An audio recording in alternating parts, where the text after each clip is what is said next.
ఓం నమ శివాయ. శ్రీ శివమహాపురాణం 30వ రోజు పారాయణం. ఈరోజు మనం నందీశ్వరుడు గురించి తెలుసుకుందాం. పూర్వం శిలాదుడు అనే ఋషి ఉండేవాడు. అతనికి సంతానం లేదు. ఇంద్రుడి సలహాపై శివారాధన చేయగా ఎన్నాళ్లకో ప్రత్యక్షమయ్యాడు శివుడు. ఏం కావాలో కోరుకోమన్నాడు. ఆయన అసలు దిగిరావాలే కానీ వస్తే వరాలకేం కొదవా? నాకు అయోనిజుడైన కొడుకు కావాలి. వాడు నీ ఎంతటి వాడయ్యుండాలి. వాడికి అసలు చావు రాకూడదు. అనుగ్రహించు మహాప్రభు అంటూ శివుడి కాళ్ళపై పడ్డాడు శిలాదుడు. అనుగ్రహించాను. నన్ను మానవ రూపాన జన్మించమని బ్రహ్మాదులు కోరి ఉన్నారు. అందువల్ల ఆ పుట్టేదేదో అయోనిజుడుగా ఈ నీ బిడ్డగానే అవతరిస్తాను అని చెప్పి అంతర్ధానమయ్యాడు శివుడు. కొన్నాళ్ల తర్వాత శిలాదుడు ఆశ్రమంలో యజ్ఞం చేస్తూ ఉండగా యజ్ఞగుండం నుంచి శివ లాంఛనాలతో ఒక బాలుడు ఆవిర్భవించాడు. శిలాదుడు అతనికి నంది అని పేరు పెట్టి జాతకర్మాదులన్నీ నెరపి విద్యాబుద్ధులు చెప్పసాగాడు. ఒకనాడు శివ ప్రేరితులైన మైత్రావర్ణులనే ఋషులు శిలాద ఆశ్రమానికి విచ్చేశారు. వారు నందిని పరామర్శించి, ఇక నీవు ఒక్క ఏడాదే జీవిస్తావయ్యా అని చెప్పి చక్కా పోయారు. శిలాదుడు కుమార మరణం పట్ల భీతావహుడై దుఃఖించసాగాడు. నంది శిలాదుడికి ధైర్యం చెప్పాడు. శివ ఆరాధనమే తంత్రంతో మృత్యువును వంచిస్తాను, చిరంజీవిని అవుతాను, నువ్వు ధైర్యంగా ఉండు అని తండ్రికి చెప్పి తాను తపోవనాలకు వెళ్ళిపోయాడు. నంది చేసిన తపస్సుకు ఆనందించిన అంబికేశ్వరుడు కుమార, గణపతి, పార్వతీ సమేతంగా ప్రత్యక్షమయ్యాడు. నంది, నిన్ను పరీక్షించడానికే మైత్రావర్ణులను పంపాను నేను. నీ భక్తికి, తపశ్చర్యకు సంతోషించాను. నీకు చావు లేదు. నువ్వు చిరంజీవివి. అంతేకాదు, నీ తండ్రితోనూ బంధువులతోనూ సహా కైలాస వాసివై నాతో సమంగా గౌరవించబడతావు. నిత్యం నా చెంతనే ఉంటావు. ఆహా, గణాధిపతివవుతావు అని చెప్పి నిజ జటాస్థిత గంగోదకంతో నందిని గణాధిపతిగా అక్కడికక్కడే అభిషేకించి ఇక నుంచి నందికేశ్వర నామంతో వర్ధిల్లమని దీవించాడు.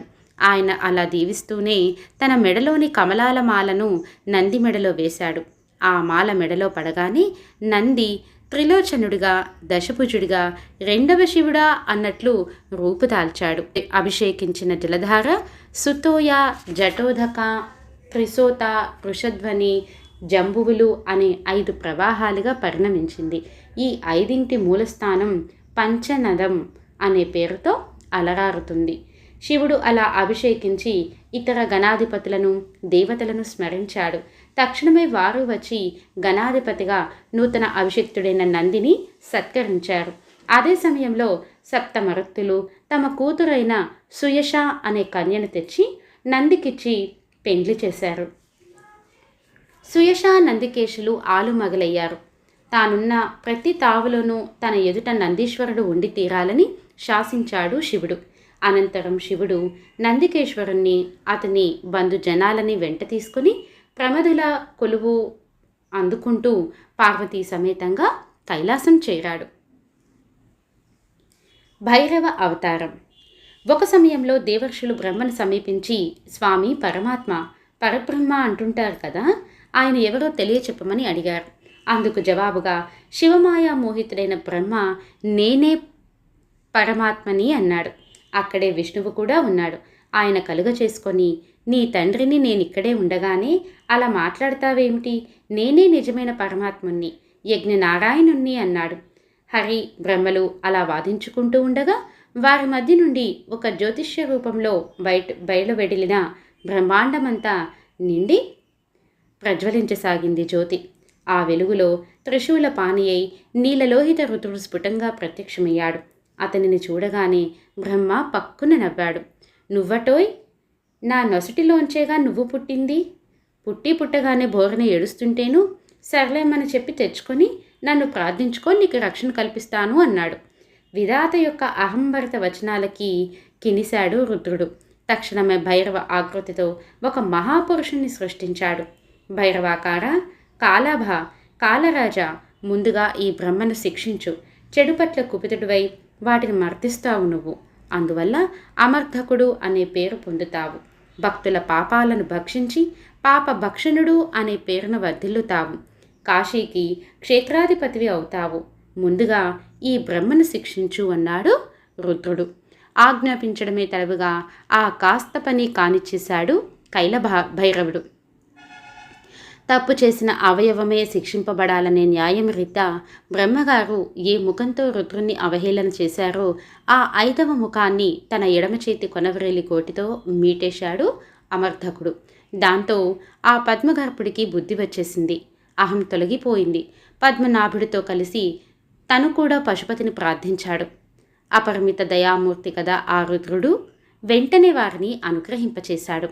హరిబ్రహ్మలను ఏ మేరకు సత్కరించమని భైరవుడికి చెప్పాడు. బ్రహ్మదేవుడి 5వ తల యొక్క కపాలాన్ని చేత ధరించి లోక సంచారం చేస్తూ బ్రహ్మహత్యా పాతకాన్ని పోగొట్టే కపాల వ్రతాన్ని బోధించవలసిందిగా ఆజ్ఞాపించాడు. బ్రహ్మహత్య అనే కన్యను సృష్టించి కాశీ చేరేదాకా భైరవుణ్ణి వెంబడించమన్నాడు. కాలభైరవ మహిమ.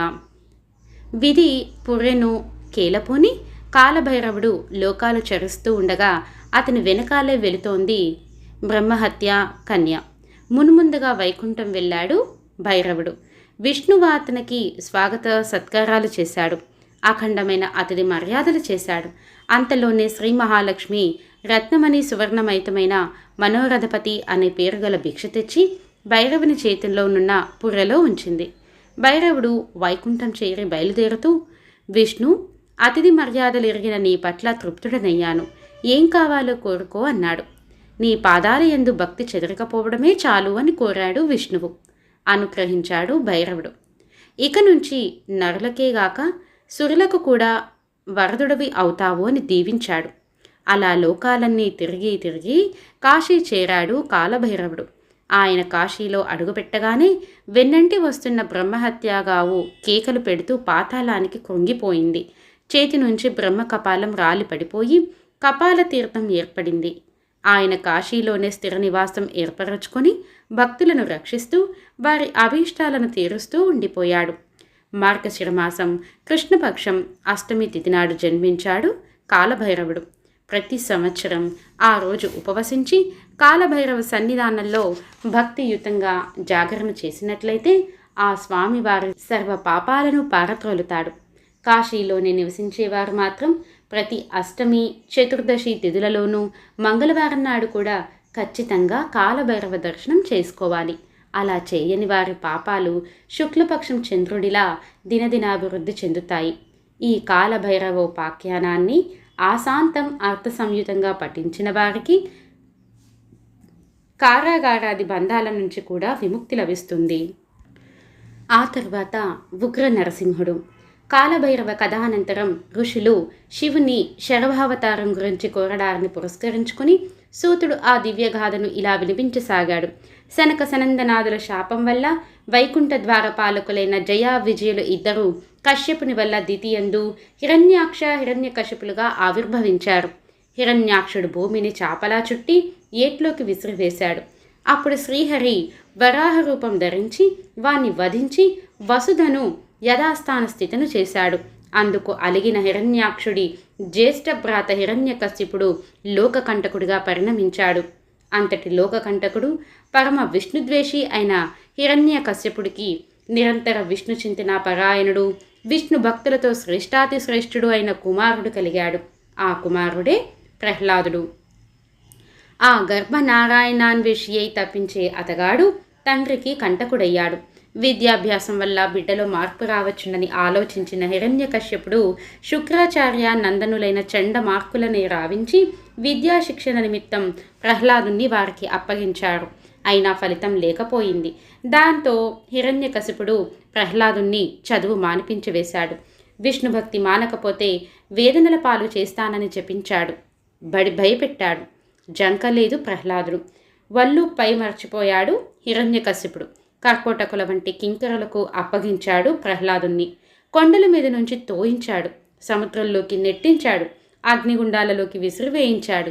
ఏనుగులతో తొక్కించాడు. మరుగుతున్న నూనెలో వేయించాడు. పాముల చేత కరిపించాడు. కొట్టించాడు. తిట్టించాడు. చిట్ట చివరికి కాలకూట విషం కూడా పెట్టాడు. అయినా చావలేదు ప్రహ్లాదుడు. ఎంతకీ చావని కొడుకుతో తానెలా చావాలో అర్థం కాలేదు హిరణ్యకశిపుడికి. ఒకనాడు కొడుకుని ఏకాంతంలోకి పిలిచాడు విష్ణువు. విష్ణువుని ఇంత నమ్మకంగా ఆరాధిస్తున్నావే, ఆ విష్ణువుని ఎప్పుడైనా చూసావా అని అడిగాడు. చూడకపోవడమేమిటి, ఇప్పుడు కూడా చూస్తూనే ఉన్నానని చెప్పాడు ప్రహ్లాదుడు. నాకు చూపిస్తావా అని అడిగాడు రాక్షసేంద్రుడు. నువ్వు చూడాలే గాని ఆయన లేనివి ఎక్కడా? ఇందుగలడు అందులేడని సందేహం ఎందుకు? ఎందెందు వెతికినా అందందు ఉండను ఆయన అని కూడా అన్నాడు ఆ బాలకుడు. ఏమిటేమిటి, ఎక్కడ పడితే అక్కడ ఉన్నాడా ఆ విష్ణువు? అయితే ఏడి, ఈ స్తంభంలో కూడా ఉన్నాడా అని అడిగాడు రాక్షసరాజు. ఉన్నాడున్నాడు ప్రహ్లాదుడు. ఏడి చూపించు అంటూ పిడికిలు బిగించి సభాస్తంభానికి హిరణ్యకశిపుడు వేసిన రేటుతో పగిలిన స్తంభంలోంచి రగులుతున్న అగ్నిలా నరహరి రూపంలో ఆవిర్భవించాడు విష్ణువు. మనిషి కాక మృగము కాక నృసింహ రూపంలో ఆవిర్భవించిన విష్ణువును గుర్తించలేక భయంతో కంపించిపోయాడు హిరణ్యకశిపుడు. ఆ నరసింహస్వామి హిరణ్యకశ్యపుణ్ణి తన తొడలపై పరుండబెట్టుకుని ప్రాణులు అప్రాణులు కాని తన వజ్ర సమానఖాలతో అతని కుహరాన్ని చీల్చేశాడు. దేవతలు పూలవాన కురిపించారు, దుందుబులు మ్రోగించారు, అచ్చరులాడారు, గంధర్వులు పాడారు, సిద్ధచారణ మహర్షులు విష్ణు సంకీర్తనం చేశారు. బ్రహ్మ మరి ఇంద్రాదులు హరిని ఎంతగానో స్తుతించారు. నరసింహుని ఉగ్రత. అలా దేవతలందరి చేత స్తుతించబడ్డాడే కానీ ప్రసన్నుడు మాత్రం కాలేదు నృసింహుడు. పైగా హిరణ్యకశ్యపుడు పేగులను మెడలో ధరించాడు. ఆ రాక్షసుడి వక్షోరుదికాలని ఎర్రగంధం పూసుకున్నట్లు పూసుకున్నాడు. అది చాలదన్నట్లు బీజశోధనం కూడా చేశాడు. అప్పటికి ఆవేశం అణచుకోలేక హిరణ్యకశిపుని కళేబరాన్ని, రక్తం ఓడుతున్న దాన్ని మెడల మీద వేసుకొని దుర్భర గర్జనారావాలతో విశ్వాన్ని మింగేసేటంత నోరు తెరుచుకొని లోకం మీద పడ్డాడు. ఆ నరసింహుడి గర్జనలకి ఆకాశంలోని మేఘాలు ముక్కలు ముక్కలైపోయాయి. పక్షులు గుండెలవసి నేలకు రాలిపోయాయి. నక్షత్రాలు వణికాయి. గ్రహాలు గదులు తప్పడం ఆరంభించాయి. సముద్రాలు పొంగాయి. సూర్యుడు తేజోహీనుడైపోసాగాడు. సిద్ధచారణ యక్ష విద్యాధరదారులు తలా ఒక దిక్కున పరిగెత్తారు. కులగిరులు కంపించాయి. ఆయన పదఘాతాలకు భూమి గడగడా రాలిపోయింది. ఏ విపాతమూ లేకుండానే మహావృక్షాలు నేలపడిపోయాయి. మహామునులు తపస్సులు అంతరాయభర్తాలయ్యాయి. యోగుల ధ్యానాలు నిలకడ మానేశాయి. ఋషులు హాహాకారాలు చేశారు. దేవతలు అల్లాడిపోయారు. సప్తమహర్షులు శాంతి ప్రవచనాలు మొదలుపెట్టారు. అయినా నరసింహస్వామిలో ఉగ్రత్వం చల్లారలేదు. భగవంతుడు భక్తులకే గాని అన్యులకు సులభుడు కాదు కదా. అందువల్ల ఆయన భక్తులైన నారదాదులు కానీ, వైకుంఠంలో ఉండే ఆయన నిత్య సేవకులు కానీ, పార్షదులు కానీ, చివరికి లక్ష్మీదేవి కూడా ఆయన తీవ్రత్వాన్ని నిలువరించలేకపోయారు. బ్రహ్మదేవుడంతటి వాడికి కూడా ఏం చేయాలో పాలుపోలేదు.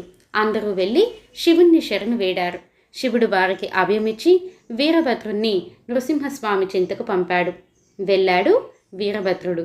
నృసింహుడితో మృదువుగా మాట్లాడాడు. ఉగ్రత్వాన్ని చల్లార్చమన్నాడు. వినలేదా నరసింహుడు. నువ్వెవడివి నాకు చెప్పడానికి? నేను తలచుకుంటే చరాచర విశ్వం మొత్తం చప్పరిస్తాను, జాగ్రత్త అన్నాడు. అంతేనా? తానే పరబ్రహ్మనని, మృత్యుంజయుడునని ప్రసంగించాడు. నువ్వెలా పరబ్రహ్మం అవుతావు? పరబ్రహ్మ అంటే శివుడే అని సోదాహరణంగా వివరించాడు వీరభద్రుడు. కానీ నరహరి చెవికి ఏమీ ఎక్కలేదు. ఇక లాభం లేదనుకున్నాడు వీరభద్రుడు. తక్షణమే మహా అద్భుతమైన రూపాన్ని ధరించాడు. ఆ రూపంతో ఆయన సర్వాకాశాన్ని ఆక్రమించేశాడు. బంగారు రంగులో వెలిగిపోతున్నాడు. సమస్తమైన తేజస్సులు ఆయనలో విలీనమైపోతున్నాయి.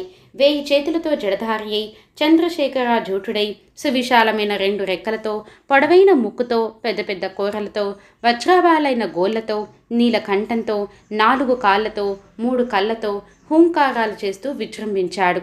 ఆ శరభ రూపాన్ని చూస్తానే తన బల సామర్థ్యాలను కోల్పోయాడు నరసింహుడు. శరభ అవతారుడై ఆ వీరభద్రుడు నృసింహుడి చేతులను పట్టుకున్నాడు. రెక్కలతో అతని నాభిని, పాదాలను తాడిస్తూ పుచ్చంతో అతనిని బంధించాడు. నృసింహుడిచే భీతావహులైన వారు అంతా తన పరాక్రమానికి అప్పురుపాటు మెచ్చుకోలు జోడించి గరుత్మంతుడు పామును తీసుకువెళ్ళినట్లుగా అతనిని తన్నుకుపోయాడు కైలాసానికి. అతగాడి మొండాన్ని తలను విడదీశాడు. సూక్ష్మ రూపం శివుడిలో కలిసిపోయింది. స్థూల పదార్థం ఆ పదార్థం యొక్క చర్మాన్ని శివుడు కట్టుకున్నాడు. శిరస్సును తన మెడలోని ముండమాలికలో తరలా స్థానంలో అలంకరించుకున్నాడు. ఇది అండి శివుడి యొక్క శరభ అవతారము. ఇది శ్రీ శివ మహాపురాణం 30వ రోజు పారాయణం సంపూర్ణం. శివార్పణం. స్వస్తి.